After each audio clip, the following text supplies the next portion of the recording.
आणि आता महत्त्वाची बातमी, स्टेट बँक ऑफ इंडियामध्ये नोकरीची संधी चालून आली आहे। Staff selection commission, specialist cadre officer, officer research team, development manager, relationship manager यासह विविध पदांसाठी 1000हून अधिक जागांसाठी भरती जाहीर केली जाते। इच्छुक आणि पात्र उमेदवार या भरतीसाठी अर्ज करू शकतात।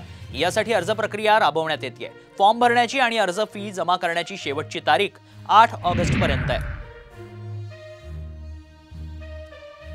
सेंट्रल रिसर्च टीम पद काय काय आहेत बघा। Project development manager, relationship manager, regional head, investment specialist, investment officer. वयोमर्यादा आहे 25 ते 50 वर्ष। शेवटची तारीख आहे 8 ऑगस्ट 2024। शैक्षणिक पात्रता लागणारे MBA, MMS, ME, MTech, BE, BTech आणि CA। अर्ज करण्यासाठी लिंक आहे www.sbi.co.in।